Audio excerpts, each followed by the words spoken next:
यात्रा पार्टी को आपसी समन्वय की है जरूरत। नमस्कार, स्वागत है आपका। मैं हूं आपके साथ सपना दीपक मतेशिया। बुलेटिन का आगाज करेंगे। मुख्यमंत्री विष्णु देसाई ने शनिवार को हिंदी दिवस पर बड़ी घोषणा करते हुए राज्य के सभी चिकित्सा महाविद्यालयों में हिंदी में भी पढ़ाई शुरू करने की बात कही है। मुख्यमंत्री ने राजधानी स्थित अपने निवास कार्यालय में स्वास्थ्य मंत्री श्याम बिहारी जायसवाल की उपस्थिति में पत्रकारों को संबोधित करते हुए कहा कि हमारी सरकार ने यह निर्णय लिया है कि एमबीबीएस की पढ़ाई की व्यवस्था भी हम हिंदी में करेंगे। इस साल के प्रथम सत्र 2024-25 में एमबीबीएस की पढ़ाई भी सुविधा हिंदी में ही उपलब्ध रहेगी और इसके लिए छात्र छात्राओं की संख्या अनुरूप आवश्यक पुस्तक उपलब्ध कराने के निर्देश स्वास्थ्य विभाग को दिए गए हैं। मुख्यमंत्री ने हिंदी दिवस की शुभकामनाएं देते हुए कहा कि हिंदी दिवस की सार्थकता इस बात में है कि हम शासन, प्रशासन और शिक्षा के स्तर पर हिंदी को लागू करें और हिंदी को बढ़ावा दें। उन्होंने कहा कि हमें इस बात की खुशी है कि हमारे यशस्वी प्रधानमंत्री नरेंद्र मोदी ने फरवरी 2022 को उत्तर प्रदेश के उन्नाव की रैली में हिंदी में चिकित्सा शिक्षा उपलब्ध कराने की मंशा जाहिर की थी। हम उसका क्रियान्वयन करने जा रहे हैं। तो देखिए तस्वीरें आपको रायपुर से दिखा रहे हैं, जहां पर मुख्यमंत्री विष्णु देसाई ने हिंदी दिवस पर बड़ी घोषणा की है। उन्होंने कहा है कि चिकित्सा महाविद्यालयों में हिंदी में भी पढ़ाई होगी, यानी कि एमबीबीएस की पढ़ाई भी अब हिंदी में उपलब्ध कराई जाएगी। वहीं ग्रामीण पृष्ठभूमि के छात्रों को इसका बहुत लाभ मिलने वाला है और वहीं चिकित्सा छात्रों को भी इस आधार पर मजबूत होंगे। तो ये तस्वीरें भी आपको दिखा रहे हैं, जहां पर आपको बता दें कि छत्तीसगढ़ के मुख्यमंत्री विष्णु देसाई ने शनिवार को हिंदी दिवस पर बड़ी घोषणा करते हुए राज्य के सभी चिकित्सा महाविद्यालयों में हिंदी की पढ़ाई शुरू करने की बात कही है। आज के प्रेस वार्ता में उपस्थित हमारे छत्तीसगढ़ के स्वास्थ्य मंत्री श्री श्याम बिहारी जायसवाल जी, पंकज झा जी और सभी मीडिया के साथीगण, आज हिंदी दिवस है। समस्त छत्तीसगढ़ वासियों को मेरी तरफ से हिंदी दिवस की बहुत बहुत बधाई, शुभकामनाएं। और आज हमारी सरकार एक बड़ा निर्णय ले रही है। हिंदी दिवस मनाने की सार्थकता तभी होगी जब हम शासन, प्रशासन और शिक्षा के हर स्तर पर हिंदी को लागू करेंगे, हिंदी में कामकाज करेंगे। और इसी क्रम में हमारी सरकार ने यह निर्णय लिया है कि एमबीबीएस की पढ़ाई की व्यवस्था भी हम हिंदी में करेंगे। इस साल प्रथम सत्र में एमबीबीएस की पढ़ाई की सुविधा हिंदी में भी उपलब्ध होगी। इसके लिए छात्र छात्राओं की संख्या अनुरूप आवश्यक पुस्तक उपलब्ध कराने के निर्देश स्वास्थ्य विभाग को दिए गए हैं। हमारे स्वास्थ्य मंत्री जी बैठे हैं। स्वास्थ्य मंत्री जी के मार्गदर्शन में यह काम हो रहा है। हम अपनी शिक्षा नीति को हर स्तर पर पुरानी मैकाले की साम्राज्यवादी शिक्षा नीति से अलग कर रहे हैं। हमने छत्तीसगढ़ में राष्ट्रीय शिक्षा नीति को पूरी तरह से लागू कर दिया है। हमें इस बात की खुशी है कि हमारे यशस्वी प्रधानमंत्री श्री नरेंद्र मोदी जी ने फरवरी 2022 को उत्तर प्रदेश के उन्नाव की रैली में हिंदी में चिकित्सा शिक्षा उपलब्ध कराने की मंशा जाहिर की थी। उसका क्रियान्वयन हम करने जा रहे हैं। हिंदी में चिकित्सा शिक्षा उपलब्ध कराने का सबसे अधिक लाभ हमारे ग्रामीण पृष्ठभूमि के छात्रों को होगा, जो अधिकतर हिंदी मीडियम से होते हैं, जो प्रतिभाशाली होते हैं, लेकिन अंग्रेजी की वजह से उन्हें चिकित्सा पाठ्यक्रम में कुछ दिक्कतें आती हैं। अब यह दिक्कत दूर हो जाएगी। इससे चिकित्सा छात्र छात्राओं का आधार भी मजबूत होगा और अच्छे चिकित्सक तैयार करने में इससे अधिक मदद मिलेगी। मातृभाषा में शिक्षा दिए जाने पर यह सबसे बड़ा लाभ होगा कि विषय की बारीक समझ पाएंगे। इसे हम छत्तीसगढ़ में हर स्तर पर कार्यान्वित करने के लिए संकल्पित हैं। और वही छत्तीसगढ़ प्रदेश प्रभारी नितिन नवीन का छत्तीसगढ़ दौरा है। इस दौरान वे सदस्यता अभियान कार्यक्रम में शामिल होने के लिए पहुंचे। वहीं प्रदेश प्रभारी के दौरे को लेकर प्रदेश महामंत्री संजय श्रीवास्तव ने कहा कि छत्तीसगढ़ के प्रदेश प्रभारी नितिन नवीन छत्तीसगढ़ आज पहुंच रहे हैं। उन्होंने कहा कि आने वाले समय में नगरीय निकाय चुनाव और उपचुनाव होने हैं, जिसको लेकर के इन सभी विषयों पर बृहद चर्चा होगी। इसके लिए प्रदेश प्रभारी यहां पर पहुंचे हैं। तो ये तस्वीरें भी आपको दिखा रहे हैं जहां छत्तीसगढ़ प्रदेश प्रभारी नितिन नवीन का देखिए छत्तीसगढ़ दौरा है और इस दौरान वे सदस्यता अभियान कार्यक्रम में शामिल होने के लिए पहुंचे। तो वहीं आपको बताते चले कि प्रदेश प्रभारी के दौरे को लेकर प्रदेश महामंत्री संजय श्रीवास्तव ने कहा कि छत्तीसगढ़ के प्रदेश प्रभारी नितिन नवीन छत्तीसगढ़ आज पहुंच रहे हैं। उन्होंने कहा कि आने वाले समय में नगरीय निकाय चुनाव और उपचुनाव होने वाले हैं, जिसको लेकर इन सभी विषयों पर बहुत बड़ी चर्चा होगी। इसके लिए प्रदेश प्रभारी यहां पर पहुंचे हुए हैं। तो रायपुर से ये तस्वीरें आपको दिखा रहे हैं जहां प्रदेश प्रभारी नितिन नवीन का दौरा है, जहां सदस्यता अभियान कार्यक्रम में शामिल होंगे और इसी के साथ साथ प्रदेश महामंत्री संजय श्रीवास्तव ने इस बात की भी जानकारी दी है। तो आपको बताते चले कि प्रभारी नवीन का दौरा है। देखिए, प्रदेश के प्रभारी और बिहार सरकार के मंत्री माननीय नितिन नवीन जी का प्रवास है आज, और 1-2 दिन वो छत्तीसगढ़ प्रवास में रहेंगे। जैसा कि आप सबको जानकारी है कि प्रदेश में अभी एक बड़ा सदस्यता अभियान, देश में सदस्यता अभियान चल रहा है। सदस्यता अभियान की समीक्षा प्रभारी के तौर पर लगभग सभी जो मुख्य हमारी विंग है उनसे बातचीत होती है, मीटिंग्स होती है, और साथ ही साथ सदस्यता की समीक्षा है, और आने वाले समय के नगरीय निकाय चुनाव से संबंधित कुछ उपचुनाव हैं, इन सब पर बृहद रूप से चर्चा होगी और आने के बाद उनके और भी कार्यक्रम बनेंगे। देखिए, निश्चित रूप से सरकार बनी है तो सरकार के बाद ये कवायद रहती है कि कब निगम मंडलों के नियुक्तियां होंगी, और लगातार मीडिया के माध्यम से ये सब चर्चाएं आप सबके माध्यम से ज्यादा हो रही हैं और तैयारी भी चल रही है। इसमें कोई चीजें नहीं है, लेकिन समय कब होगा और कब डिक्लेयर होगा ये मेरा अधिकार क्षेत्र नहीं है। ये वस्तुतः शासन का, माननीय मुख्यमंत्री जी का ये अधिकार क्षेत्र है।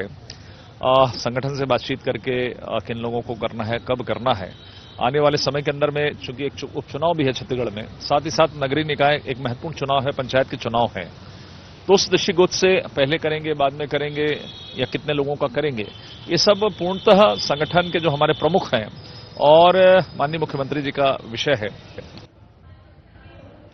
और वहीं बीजेपी प्रदेश प्रभारी नितिन नवीन छत्तीसगढ़ के दौरे पर है। वो 2 से 3 दिन छत्तीसगढ़ में ही गुजारेंगे। इस दौरान कई कार्यक्रमों में शिरकत भी करेंगे।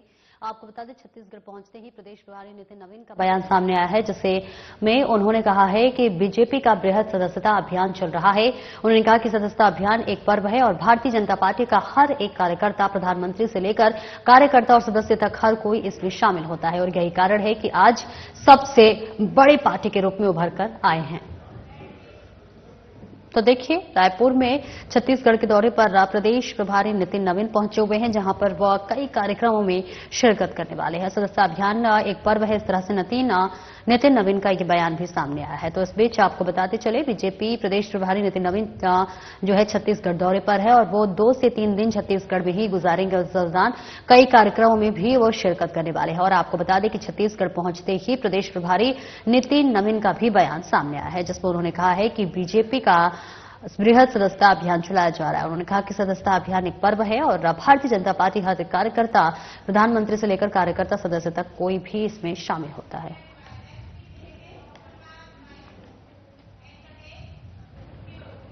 और वहीं बीजेपी प्रदेश प्रभारी नितिन नवीन छत्तीसगढ़ के दौरे पर है। इस दौरान हुए बीजेपी सदस्यता अभियान के कई कार्यक्रमों में शिरकत करेंगे और साथ ही आगामी नगरीय निकाय चुनाव और उपचुनाव को लेकर भी कई बैठक लेंगे। और इस बीच कड़ी में और आज बीजेपी प्रदेश प्रभारी नितिन नवीन के नेतृत्व में रायपुर ग्रामीण में सिलतरा स्थित सार्थक इस्पात में सैकड़ों कार्यकर्ताओं को राष्ट्रीय सदस्यता अभियान के तहत नवीन सदस्यता दिलाई गई। इस अवसर पर प्रदेश के सदस्य अभियान में प्रभारी अनुराग सिंह देव, रायपुर ग्रामीण विधायक मोतीलाल साहू, जिला रायपुर के अध्यक्ष जयंती पटेल उपस्थित रहे।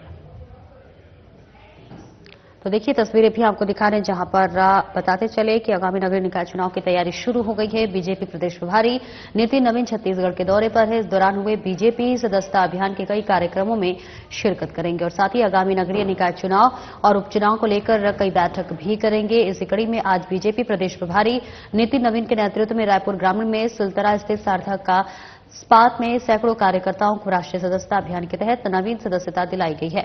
इस मौके पर प्रदेश के सदस्य अभियान के प्रभारी अनुराग सिंह देव, रायपुर ग्रामीण विधायक मोतीलाल साहू, जिला रायपुर के अध्यक्ष जयंती पटेल उपस्थित रहे हैं। उपचुनाव को लेकर देखिए नितिन नवीन भी बैठक करेंगे।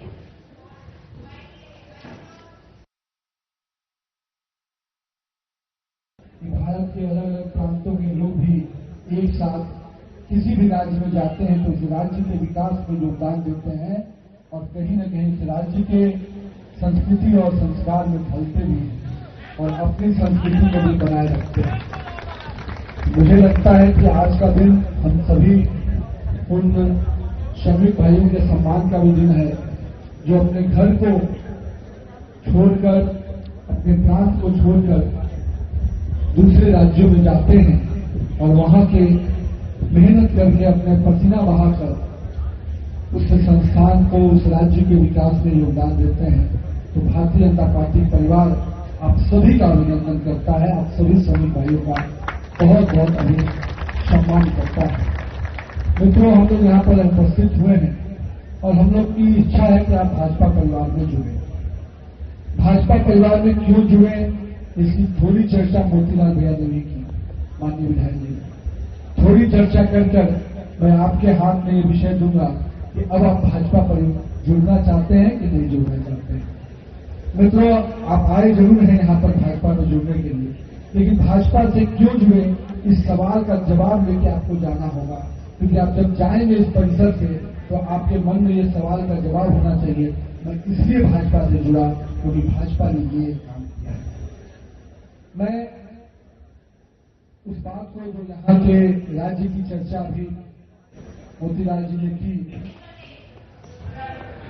वहीं प्रदेश में बढ़ते अपराध और बलौदाबाजार सिंघा में हिंसा में बेगुनाहों की गिरफ्तारी को लेकर के कांग्रेस लगातार विरोध प्रदर्शन कर रही है और इसी कड़ी में एक बार फिर पदयात्रा निकालने वाली है। और इस मामले पर प्रदेश महामंत्री संजय श्रीवास्तव का बयान भी सामने आया है, जिसमें उन्होंने कहा कि कांग्रेस को पदयात्रा नहीं, समन्वय यात्रा निकालने की जरूरत है। उन्होंने कहा कि पार्टी को आपसी समन्वय की जरूरत है।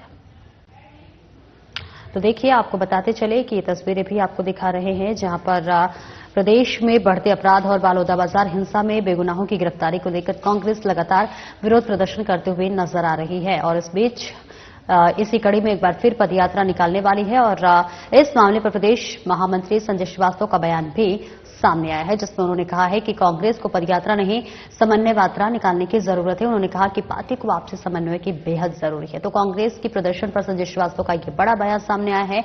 और इसी के साथ साथ आपको बता दें कि कांग्रेस को निकालना चाहिए समन्वय यात्रा, ये कहना है संजय श्रीवास्तव का, जिसके बाद से उन्होंने कहा कि पार्टी को आपसी समन्वय की ज्यादा जरूरत है। तो ये तस्वीरें आपको रायपुर से दिखा रहे हैं।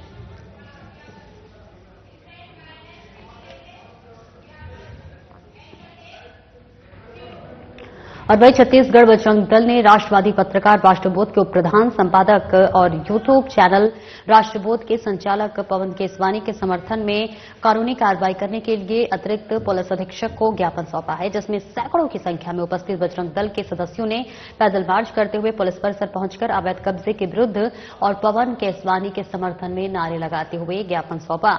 ज्ञापन के संबंध में विभाग संयोजक रवि निगम ने बताया कि 10 सितंबर को यूट्यूब चैनल राष्ट्रबोध में प्रखर राष्ट्रवादी पत्रकार पवन केसवानी ने भिलाई के 5 लैंड जिहाद और सरकारी जमीनों पर अवैध मजार निर्माण से संबंधित खबर प्रसारित की थी, जिससे कि विरोध में मुस्लिम समाज के कई लोगों ने छावनी थाने के बाहर आपत्तिजनक नारेबाजी करते हुए पवन केसवानी को जान से मारने की धमकी दी, जिसकी जांच करके तत्काल कार्रवाई की मांग की गई। तो तस्वीरें दिखा रहे हैं आपको दुर्ग से, जहां पर छत्तीसगढ़ बजरंग दल ने राष्ट्रवादी पत्रकार संबोधन के प्रधान संपादक और यूट्यूब चैनल राष्ट्रबोध के संचालक पवन केसवानी के समर्थन में कानूनी कार्रवाई करने के लिए अतिरिक्त पुलिस अधीक्षक को सौंपा है ज्ञापन।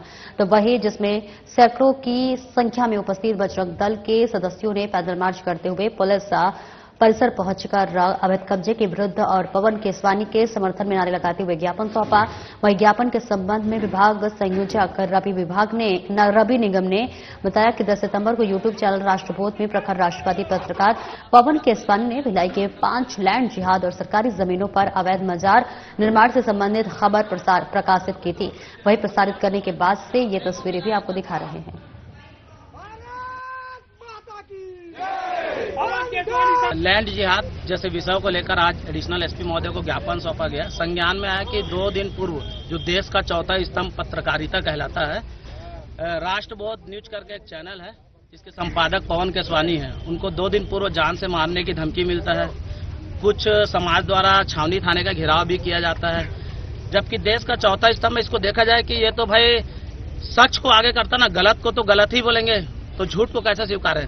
तो आप सभी से निवेदन है मेरा कि जो जिहाद मानसिकता के लोग हैं वो समझ जाए कि पवन केसवानी के साथ पूरा हिंदू समाज खड़ा है, बजरंग दल खड़ा है, अन्य हिंदूवादी संगठन पवन केसवानी के साथ खड़ा है और हर हिंदू के साथ खड़ा है जो लैंड जिहाद जैसे मुद्दे को समाज के सामने रखता है।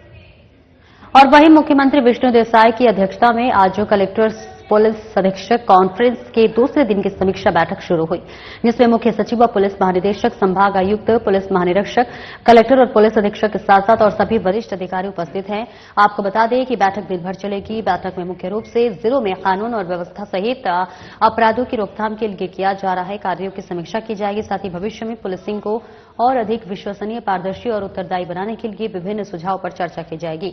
सबसे पहले मुख्यमंत्री ने बिलासपुर रेंज की पुलिस को निर्देश दिए हैं। कहा कि बिलासपुर रेंज में अपराधों में कमी आई है, लेकिन इससे संतोष नहीं करना है और एसपी और कलेक्टर आपसी समन्वय से काम करें।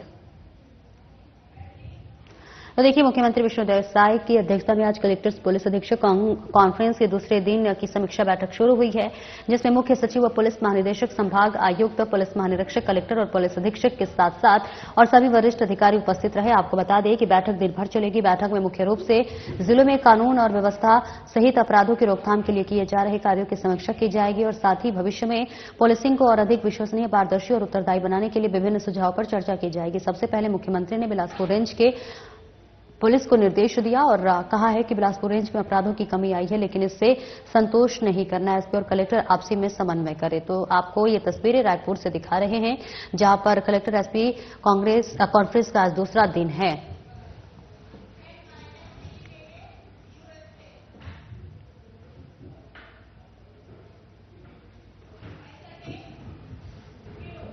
और वहीं डिप्टी सीएम अरुण साव 11 दिवसीय अमेरिका के प्रवास पर है और इस दौरान अमेरिका में प्रवासी भारतीय ने डिप्टी सीएम का भव्य स्वागत किया है। न्यूयॉर्क के एक निजी होटल में कार्यक्रम का आयोजन किया गया, जिसमें प्रवासी भारतीय और छत्तीसगढ़ के लोगों ने डिप्टी सीएम का सम्मान किया है। इस दौरान डिप्टी सीएम ने कहा कि मोदी जी ने प्रधानमंत्री बनने के साथ ऐतिहासिक फैसले किए हैं। वहीं छत्तीसगढ़ में बीजेपी के मुख्यमंत्री बनते ही 18 लाख गरीबों को पीएम आवास दिया गया। इस बीच डिप्टी सीएम ने केंद्र और राज्य में हो रहे विकास के कामों को भी बताया, उन्होंने उद्योगों को छत्तीसगढ़ में इन्वेस्ट करने की भी बात कही। अमेरिका में प्रवासी भारतीयों ने भी कहा कि मोदी के पीएम बनने के बाद विदेश में भारतीयों का सम्मान और ज्यादा बढ़ा है। तो ये तस्वीरें रायपुर से दिखा रहे हैं, जहां पर 11 दिवसीय अमेरिका प्रवास पर उप मुख्यमंत्री है, जहां पर प्रवासी भारतीयों ने उनका भव्य स्वागत किया है। वहीं निजी होटल के कार्यक्रमों में इसका पूरा आयोजन हुआ है। तो देखिए, डिप्टी सीएम अरुण साव 11 दिवसीय अमेरिका के आवास पर गए हुए हैं। इस दौरान अमेरिका में प्रवासी भारतीयों ने डिप्टी सीएम का भव्य स्वागत किया। न्यूयॉर्क के एक निजी होटल में कार्यक्रम का आयोजन किया गया, जिसमें प्रवासी भारतीयों और छत्तीसगढ़ के लोगों ने डिप्टी सीएम का सम्मान किया। इस दौरान डिप्टी सीएम ने कहा कि मोदी जी ने प्रधानमंत्री बनने के साथ ऐतिहासिक फैसले लिए हैं। वहीं छत्तीसगढ़ में बीजेपी के मुख्यमंत्री बनते ही 18 लाख गरीबों को पीएम आवास दिया गया है। इस बीच डिप्टी सीएम ने केंद्र और राज्य में हो रहे विकास के कामों को भी बताया है। उन्होंने उद्योगों को छत्तीसगढ़ में इन्वेस्ट करने की भी बात कही है। अमेरिका में प्रवासी भारतीयों ने भी कहा कि मोदी पीएम बनने के बाद विदेश में भारतीयों का जो सम्मान है वो पहले से कई गुना ज्यादा बढ़ा हुआ है। तो ये तस्वीरें आपको दिखा रहे हैं, जहां पर उप मुख्यमंत्री जो है अमेरिका दौरे पर है, 11 दिवसीय अमेरिका दौरे पर हैं और इस बीच जो वहां के प्रवासी भारतीय हैं, छत्तीसगढ़ वासी हैं, वो उप मुख्यमंत्री का भव्य स्वागत करते हुए नजर आ रहे हैं। और इसी के साथ साथ उनका कहना है कि जब से देश में प्रधानमंत्री नरेंद्र मोदी की सरकार आई है, मोदी ने सत्ता संभाली है, उसके बाद से लगातार जो विदेशों में भारतीयों का डंका बजता हुआ नजर आ रहा है। इस बीच ये तस्वीरें आपको दिखा रहे हैं, जहां पर 11 दिवसीय अमेरिका प्रवास पर उप मुख्यमंत्री हैं।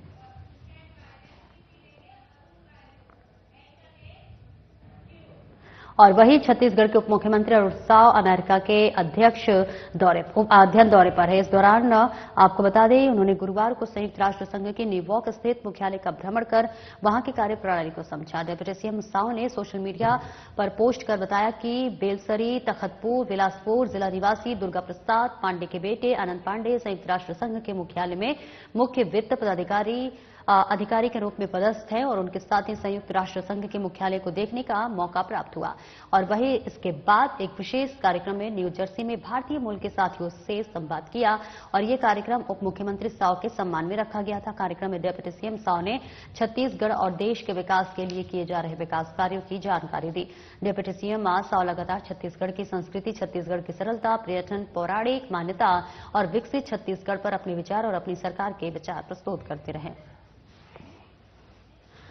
तो रायपुर से तस्वीरें आपको दिखा रहे हैं। छत्तीसगढ़ के उप मुख्यमंत्री अरुण साव अमेरिका के अध्ययन दौरे पर हैं। इस यात्रा के दौरान कार्यप्रणाली जो है उन्होंने गुरुवार को संयुक्त राष्ट्र संघ के न्यूयॉर्क स्थित मुख्यालय का भ्रमण किया और वहां कार्यप्रणाली को समझा। डिप्टी सीएम साव ने सोशल मीडिया पोस्ट पर बताया कि बेलसरी, तखतपुर, बिलासपुर जिला निवासी दुर्गा प्रसाद पांडे के बेटे अनंत पांडे संयुक्त राष्ट्र संघ के मुख्यालय में मुख्य वित्त अधिकारी के रूप में पदस्थ है। उनके साथ ही संयुक्त राष्ट्र संघ के मुख्यालय को देखने का अवसर प्राप्त हुआ है। उसके बाद एक विशेष कार्यक्रम में न्यू जर्सी में भारतीय मूल के साथियों से संवाद किया। यह कार्यक्रम उप मुख्यमंत्री साव के समन्वय में सम्मान में रखा गया था।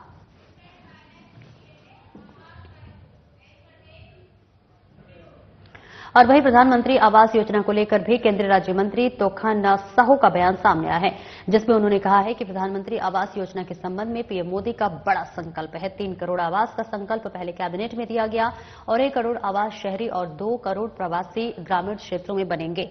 वहीं उन्होंने कहा कि हर व्यक्ति का सपना होता है कि उनके सर पर छत हो, तो एक बड़ी सौगात गरीब वर्ग को, मध्यम वर्गीय परिवार को मिलने वाला है। तो ये तस्वीरें आपको दिखा रहे हैं, जहां पर आपको बताते चले छत्तीसगढ़ के उप मुख्यमंत्री जो है अरुण साव अमेरिका दौरे पर है। और इसी के साथ साथ अब देखिए जो है उन गरीबों और मध्यम वर्गीय लोगों के लिए जो है पीएम आवास के तहत घर देने की भी बात की जा रही है। और इस बीच आपको बताते चले उनका कहना है कि जो गरीब और मध्यम वर्ग के लोग होते हैं उनके पास जो है आवास एक सपना होता है और जब ये सपना पूरा होता है तो कहीं ना कहीं जो है उनका एक वो सपना पूरा होता है जो कि कई वर्षों से वो देखते हैं। तो देखिए प्रधानमंत्री आवास योजना को लेकर केंद्रीय राज्य मंत्री तोखन साहू का ये बयान सामने आया है, जिसमें उन्होंने तमाम बातों का जिक्र किया है। तो देखिए उन्होंने कहा है कि प्रधानमंत्री आवास योजना के संबंध में पीएम मोदी का बड़ा संकल्प है। 3 करोड़ आवास का संकल्प पहले कैबिनेट में दे दिया गया और 1 करोड़ आवास शहरी और 2 करोड़ ग्रामीण क्षेत्रों में बनेंगे। उन्होंने कहा कि हर व्यक्ति का सपना होता है कि उनके सर पर छत हो और एक बड़ी सौगात गरीब वर्ग को, मध्यम वर्गीय परिवार को मिलने वाला है। तो रायपुर की से ये तस्वीरें दिखा रहे हैं जहां पर पीएम आवास पर बयान देते हुए राज्य मंत्री तोखन साहू का बयान सामने आया है, जहां पर वो पीएम मोदी का बड़ा संकल्प 2 करोड़ ग्रामीण क्षेत्रों में आवास बनेंगे इस बात का जिक्र करते हुए कहा है कि एक जो है मिडिल क्लास फैमिली होता है उसका सपना होता है कि उसके घर पर छत हो और जब वो सपना साकार होता है तो कहीं ना कहीं एक हर्ष और खुशी का जो पल होता है वो तस्वीरें देखने को जरूर मिलती है। तो इस बीच तस्वीरें भी आपको दिखा रहे हैं, जिसमें बताते चले केंद्रीय राज्य मंत्री तोखन साहू का ये बयान सामने आया, जिसमें 3 करोड़ आवास का संकल्प पहले कैबिनेट को दे दिया गया। उन्होंने कहा कि 1 करोड़ आवास शहरी और 2 करोड़ ग्रामीण क्षेत्रों में आवास बनने वाले हैं। देखिए उसने कहा है कि प्रधानमंत्री आवास योजना के संबंध में पीएम मोदी का ये बड़ा संकल्प है कि हर गरीब के सर पर छत होना चाहिए।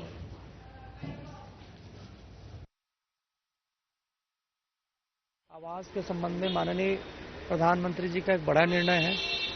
3 करोड़ आवास की स्वीकृतियां पहले कैबिनेट की बैठक में दिया गया। 1 करोड़ आवास शहरी क्षेत्रों में और 2 करोड़ आवास ग्रामीण क्षेत्रों में बनेंगे।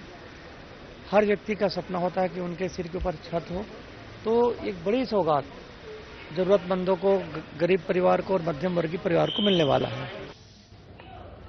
और वही कलेक्टर डॉक्टर गौरव सिंह ने आज कलेक्ट्रेट स्थित सभागार में कबीर धाम स्थित जवाहर नवोदय विद्यालय के विद्यार्थियों के लिए प्रेरक का उद्बोधन किया और संवाद भी किया। कलेक्टर ने विद्यार्थियों का सफलता का मूल मंत्र बताते हुए कहा कि विद्यार्थियों को पढ़ाई के साथ साथ लक्ष्य निर्धारित कर कड़ी मेहनत करनी चाहिए। इसके लिए पद चिन्ह तय करने की जरूरत है। हर विद्यार्थियों को अपने लिए पढ़ाई करनी चाहिए। इससे माता पिता की पहचान बनने के साथ ही गांव परिवार का नाम रोशन होता है। उन्होंने अपने पुराने अनुभव को साझा करते हुए कहा कि असफलता मिलती है तो कभी घबराए नहीं। कलेक्टर ने कहा कि मैंने कभी कक्षाओं में कभी पहले नंबर पर नहीं आया, बल्कि द्वितीय स्थान पर ही रहा। शासकीय इंजीनियरिंग कॉलेज से अध्ययन किया और बाद में मास्टर IIT से किया, लेकिन लक्ष्य जो है सोचा था कि उसके लिए मेहनत की और UPSC पास कर IAS बना।